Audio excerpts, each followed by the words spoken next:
नमस्कार, आपण पाहत आहात आलमगीर न्यूज लाईव्ह 24 बातम्या अहमदनगर जिल्ह्यातील। वादापेक्षा मनाची शांतता महत्त्वाची। श्रीमती अंजू शेंडे माननीय प्रमुख जिल्हा व सत्र न्यायाधीश यांच्या मार्गदर्शनाखाली राष्ट्रीय लोक अदालतचे आयोजन। जिल्हा विधी सेवा प्राधिकरण अहमदनगर, अहमदनगर बार असोसिएशन आणि सेंट्रल बार असोसिएशन अहमदनगर यांच्या संयुक्त विद्यमाने शनिवारी 22 मार्च 2025 रोजी राष्ट्रीय लोक अदालतचे आयोजन जिल्हा न्यायालय अहमदनगर तसेच सर्व तालुका न्यायालयामध्ये करण्यात आले। राष्ट्रीय लोक अदालतचे उद्घाटन समारंभ तळमजला जिल्हा न्यायालय अहमदनगर येथे संपन्न झाले। राष्ट्रीय लोक अदालतचे उद्घाटन रोपट्यास पाणी घालून पक्षकार व मान्यवरांच्या हस्ते करण्यात आले। या कार्यक्रमाच्या अध्यक्षस्थानी श्रीमती अंजू शेंडे प्रमुख जिल्हा व सत्र न्यायाधीश या होत्या। सदर कार्यक्रमास श्री C.M. बागल जिल्हा न्यायाधीश 1 अहमदनगर, श्रीमती भाग्यजी का पाटील सचिव जिल्हा विधी सेवा प्राधिकरण अहमदनगर, ॲडव्होकेट B. सतीश पाटील जिल्हा सरकारी वकील, B. राजेश कातोरे अध्यक्ष अहमदनगर बार असोसिएशन अहमदनगर, श्रीमती डॉ. सुवर्णा बांगर निवासी वैद्यकीय अधिकारी जिल्हा रुग्णालय अहमदनगर हे प्रमुख पाहुणे म्हणून उपस्थित होते। माननीय श्रीमती अंजू शेंडे अध्यक्षा जिल्हा विधी सेवा प्राधिकरण तथा प्रमुख जिल्हा व सत्र न्यायाधीश अहमदनगर यांनी आपल्या अध्यक्षीय भाषणात आपल्या दुःखापेक्षा इतरांचे दुःख पक्षकारांनी समजावून घेणे महत्त्वाचे आहे। यंत्रणा आपल्यासाठी आहे, न्यायासाठी आहे, पण आपला न्याय आपण देऊ शकतो का याचा आपण विचार केला पाहिजे। सगळ्या गोष्टी पैशाने मोजता येत नाही असेही त्यांनी सांगितले। वादापेक्षा मनाची शांतता महत्त्वाची आहे, त्यामुळे आपली प्रकरणे सामंजस्याने मिटवणे गरजेचे आहे असेही प्रतिपादन त्यांनी केले। सदर कार्यक्रमाची प्रस्तावना श्रीमती भाग्यश्री का पाटील सचिव जिल्हा विधी सेवा प्राधिकरण अहमदनगर यांनी केले। राष्ट्रीय लोक अदालतच्या उद्घाटनाच्या वेळी श्रीमती अंजू शेंडे अध्यक्षा जिल्हा विधी सेवा प्राधिकरण तथा प्रमुख जिल्हा व सत्र न्यायाधीश अहमदनगर, श्री C.M. बागल जिल्हा न्यायाधीश 1 अहमदनगर, श्रीमती भाग्यश्री का पाटील सचिव जिल्हा विधी सेवा प्राधिकरण अहमदनगर, ॲडव्होकेट श्री सतीश पाटील जिल्हा सरकारी वकील, श्रीमती डॉ. सुवर्णा बांगर निवासी वैद्यकीय अधिकारी जिल्हा रुग्णालय Ahmednagar, advocate Shri Rajesh Katore, advocate Bhushan Bahate, advocate Shri Sanjay Patil, advocate Pintu Patole, Shrimati advocate Swati Nagarkar, Shrimati advocate Swati Patil, Shrimati advocate आता गोंधळे, ॲडव्होकेट राजाभाऊ सिके, ॲडव्होकेट अनिल अंधारे माननीय न्यायिक अधिकारी उपस्थित होते। ॲडव्होकेट श्री नितीन खैरे यांनी कार्यक्रमाचे सूत्रसंचालन केले। ॲडव्होकेट श्रीमती रुपाली तांदळे यांनी आभार प्रदर्शन केले। सदर लोक अदालत यशस्वी करण्याकामी दोन्ही बारचे सदस्य, जिल्हा विधी सेवा प्राधिकरणाचे कर्मचारी यांनी विशेष परिश्रम घेतले। सामाजिक वसाहतीची तीच संकल्पना माणसात सुद्धा आहे, परंतु अतिशय बुद्धिमान नसल्यामुळे त्या संकल्पनेतून आपला काय फायदा होईल याचा बरेच लोक शोध घेत असतात आणि करूनही घेतात, पण त्याच्यामुळे इतर कोणाला दुःख होते की काय याची कदाचित जाणीव नसते। जेव्हा आपल्याला होतं तेव्हा जाणवते की आपल्या कृतीमुळे कोणाला तरी त्रास होतो आहे, आणि अशा जाणीवेतून आपण जे काही कुठले तात्पुरते म्हणा की कायमचे म्हणा असं दुःख झालेलं असेल, अशी इजा झाली असेल, हक्कावर बाधा आली असेल, कुठेतरी आपला हक्क हिरावला गेला असेल म्हणून न्यायालयात घटना दाखल केली, परंतु त्यामुळे आपल्या दुःखापेक्षा जास्त दुःख तर होत नाही हे पण एक विचार करण्याची पक्षकारांना गरज आहे। यंत्रणा अधिकारासाठी आहे, न्यायासाठी आहे, पण आपला न्याय आपण देऊ शकतो का हा सुद्धा आपण विचार करायला पाहिजे। सगळ्या गोष्टी पैशाने मोजता येत नाही, जमिनीच्या इंच फूट मीटरने मोजता येत नाही, एकरमध्ये मोजता येत नाही। ही मनाची शांतता आहे, एकामेकांना सहकार्य करणे हीच भूमिका आपली सगळ्यात मोठी भूमिका आहे। मग न्यायाधीश असो, विधिज्ञ मंडळ असो, आमचे कर्मचारी असो किंवा पक्षकार मंडळी असो, कमी जास्त सगळ्यांच्या जीवनात चालत असते। एक छोटंसं उदाहरण सांगते। एकदा गार्डन मध्ये बागेमध्ये बसली असताना एक चिमणी असते, तिला कर्कश आवाज करून आवाज करते। 7-8 चिमण्या त्या सोबत असतात, सातबाई म्हणतात किंवा 7 चिमणी म्हणतात। आवाज पण खूप गोड नसतो, अशी काही खूप आवडावी अशी चिमणी नाहीये, मोठी असते। आपल्याला सगळ्यांना माहित असेल, माहित नाही मला काय विशेष स्थानिक शब्द असेल त्या चिमणीला। अशा 7-8 चिमण्या होत्या आणि एक चिमणी एका पिल्लू चिमणीला दाणा घालत होती. दाणा घालता घालता तिने त्या पिलाला टोचायला सुरुवात केली. मी पाहिलं पिल्लू पण इतकं लहान नव्हतं प्रतिकार करण्यासाठी, पण तो प्रतिकार करत नव्हता. ते मोठी चिमणी टोचत राहिली, तो थोडा बाजूला झाला, पण ते पाहून इतर 3 चिमण्या आल्या आणि मी पहिल्यांदा पाहिलं की फक्त मोरांचा नाही, चिमण्यांचा पण पिसारा असतो. पंख पसरवले आणि त्या पिल्लू चिमणीच्या आजूबाजूला झाल्या आणि त्या प्रोटेक्ट करत होत्या त्या चिमणीला जी टोचत होती. थोड्या वेळाने ती चिमणी अशी अवती फिरत राहिली, नंतर शांत झाली.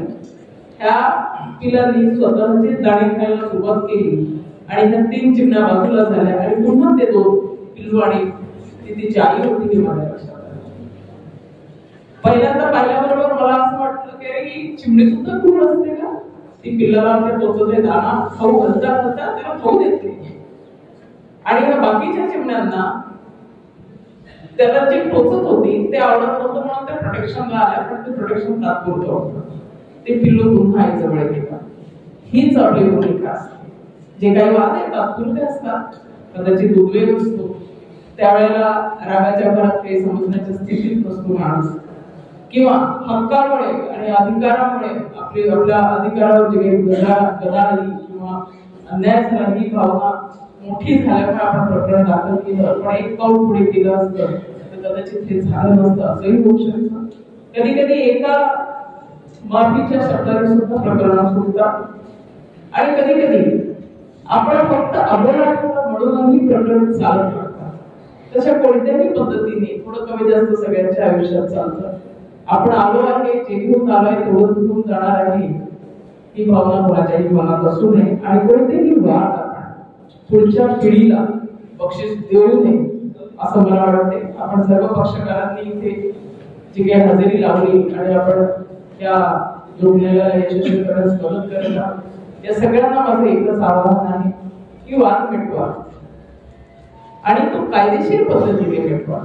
कोणाचा दबाव असेल तर मी म्हणणार नाही की त्यात तुम्ही जा, पण तुम्ही समजून घ्या, दोन्ही पक्षांनी समजून घ्या की ह्याच्यातून आपल्याला काय मिळतंय, या वादातून काही मिळतंय का, या वादामुळे आपला काही फायदा होणार आहे की आपला वेळ, श्रम, पैसा वाया जातोय, किंवा आपल्याला जेवढं शिकवायचं होतं समोरच्या माणसाला शिक्षा जी द्यायची होती ती देऊन झाली का, असं जर झालं असेल आणि आपल्या मनाची शांती जर आपल्याला लाभत असेल तर आपण नक्की इथे सगळ्यांनी तडजोड करावी.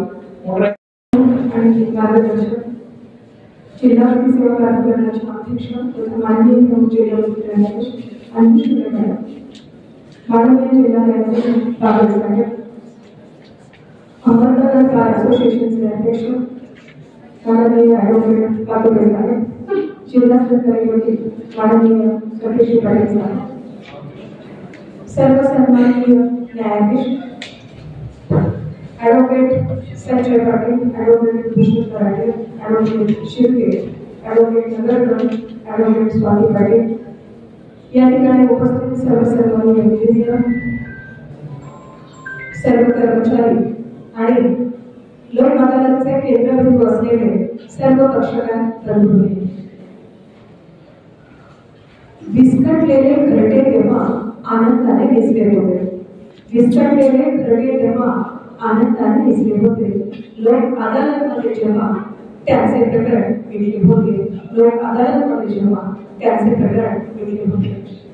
सामोपचाराने तडजोडीने प्रकरण मिटवण्याची संधी म्हणजे रुमाल. सर्व सन्माननीय विधिज्ञ, पक्षकार, माझे न्यायिक अधिकारी बंधू भगिनी, यांच्या सामूहिक प्रयत्नातून लोक अदालतमध्ये दरवेळी आपण नेतृत्वपद कामगिरी करतो. आजच्या लोक अदालतमध्ये देखील आपल्या सगळ्यांच्या प्रयत्नांची मोजण रीती करून ते यशस्वी करा यात मला बिनमात्रही शंका नाही. माननीय अंजू शेंडे मॅडम यांच्या मार्गदर्शनाखाली आज प्रत्येक कार्यालयामध्ये झूम किंवा गुगल मीटद्वारे जर पक्षकाराला उपस्थित करायचं असेल तर सहकार्यासाठी विधी महाविद्यालयाचे प्रत्येकी 1 विद्यार्थी उपलब्ध केलेले आहेत. आपण त्यांच्या सेवा घालत जेणेकरून लवकरात लवकर न्यायदान प्रक्रिया देता येईल, त्याचप्रमाणे न्यायदान प्रक्रिया ही सुलभ होईल. पक्षकारांचे हित हा प्रत्येक लोक अदालतचा हेतू आणि उद्देश असतो. आपल्यापैकी सर्वांनाच कुठल्या व्यथेमध्ये असताना डोळ्यातलं पाणी गळूच नये आणि आजूबाजूला काही गळूच नये असं वाटत असतं. आणि लोक अदालतमध्ये प्रकरण मिटवणं म्हणजे आपल्या डोळ्यातलं पाणी आजूबाजूला कळू नये अशी एक संधी असते. कारण ते प्रकरण तडजोडीने मिटत असतं, कुठलीही कटुता उभय पक्षकारांमध्ये राहत नाही, वेळ पैशाची बचत होते. त्यामुळे आज आपण सगळेजण तडजोडीने सामोपचाराने प्रकरण मिटवण्यासाठी निश्चितच प्रयत्न करणार आहात. पक्षकारांनी सुद्धा कुठलाही मागचा कटू अनुभव, खेळ, मत्सर हे मनामध्ये न ठेवता आपल्या मनाचं औदार्य दाखवणं अभिप्रेत आहे. एखादा पक्षकार एक पाऊल पुढे येत असेल तर पुढच्या पक्षकारांनी 2 पावलं पुढे यावे आणि प्रकरण मिटवावे. यामध्ये ही तुम्हा सगळ्यांचं आहे. मी परत एकदा आपल्या सगळ्यांना विनंती करते की जास्तीत जास्त प्रकरणं आज आपण तडजोडीने मिटवावेत. आजच्या लोक अदालतीसाठी आपल्या सगळ्यांना खूप खूप शुभेच्छा देते आणि रजा देते. धन्यवाद.